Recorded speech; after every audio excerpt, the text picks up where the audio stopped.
नमस्कार. सध्या तृतीय भाषा ही इयत्ता पहिलीपासून अनिवार्य करण्यात यावी यासाठी प्रयत्न चालू आहेत. हिंदी ही तृतीय भाषा म्हणून पहिलीपासून शिकवण्यात यावी असे प्रयत्न चालू आहेत. तथाकथित शिक्षण तज्ज्ञ यांच्या म्हणण्यानुसार तृतीय भाषा ही लहान वयापासून मुलांना शिकवण्यात यावी असे त्यांचे मत आहे. मला या बाकी हिंदी अनिवार्य असावी नसावी यावर मी बोलण्याऐवजी काही वेगळे मुद्दे मी इथे मांडू इच्छितो. माझा या तथाकथित शिक्षण तज्ज्ञांना सवाल आहे की भारतीय राज्यघटनेने तयार केलेली प्रशासकीय शासकीय संस्था, त्यातले अधिकारी वर्ग, आपले लोकप्रतिनिधी, आमदार, खासदार, नगरसेवक यांची कार्ये काय आणि त्यांनी कोणती कामे करणे अपेक्षित आहे, ती कामे किती जलद करणे अपेक्षित आहे, तसेच त्यांच्या एकूणच व्यवहारातला तसेच दैनंदिन जीवनातला कार्यक्रम काय असावा याविषयी शालेय अभ्यासक्रमात काय प्रकारे भारतीय राज्यघटना तसेच प्रशासकीय संस्था, प्रशासकीय आस्थापना, संसद, राज्यसभा, लोकसभा या सर्वांना आपण मनपा, महानगरपालिका, अजून जिल्हा परिषद असेल किंवा ग्रामपंचायत असेल, या सर्वांचा शालेय अभ्यासक्रमात यांना कसे अंतर्भूत करता येईल.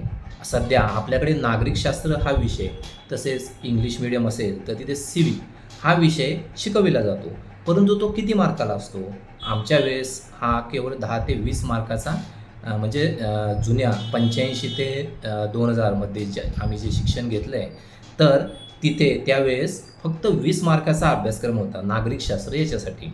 तर ही नागरिकशास्त्र म्हणजे काय आणि आपल्या आजूबाजूला जे हे तथाकथित पुढारी फिरत आहेत, लोकसभा, राज्यसभा यातले आपले लोकप्रतिनिधी, आमदार, खासदार, नगरसेवक यांची खरी कार्य काय हे आमच्या लहान मुलांना कधी समजणार, हे त्यांना कोण सांगणार, कसे सांगणार, यांची खरी कामे काय हे या मुलांना समजू द्या. तर या तथाकथित जे शिक्षण तज्ज्ञ आहेत यांनी हा सर्व अभ्यासक्रमात कसा याचा अंतर्भूत करता येईल याच्यावरती जरूर विचार करावा. भाषा शिकून मुलं काय करणार आहेत, भाषा शिकून त्याच्यात मुलांना काही ग्रंथालयाचे आहेत का त्यांना भाषा तज्ज्ञ म्हणून पुढे जाऊन डेव्हलप व्हायचं आहे का, तर नाही. त्यांना या देशात राहून या देशाची वेगवेगळ्या प्रकारे सेवा करायची आहे. तर ती कशी करता येईल, त्यासाठी काय करावे लागते, तसेच आपण निवडून दिलेल्या लोकप्रतिनिधींनी काय काम करणे अपेक्षित आहे हे त्यांना समजू द्या.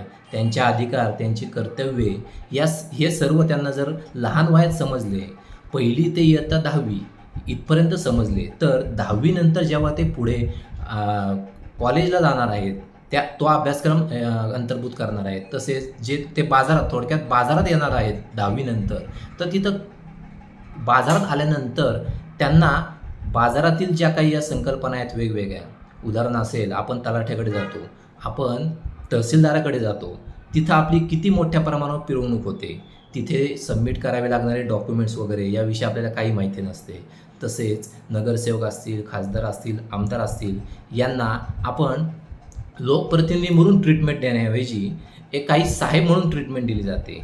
तर हे खरंच योग्य आहे का, ते याचा आपण जरूर विचार करावा आणि शिक्षण तज्ज्ञांनी यावर जरूर विचार करावा की तिसरी भाषा अनिवार्य करण्याऐवजी नागरिकशास्त्र असेल, भारतीय राज्यघटना असेल, याला शालेय अभ्यासक्रमात 100 मार्काचा पेपर म्हणून कसे अंतर्भूत करता येईल यावरती त्यांनी जरूर विचार करावा ही माझी नम्र विनंती. धन्यवाद.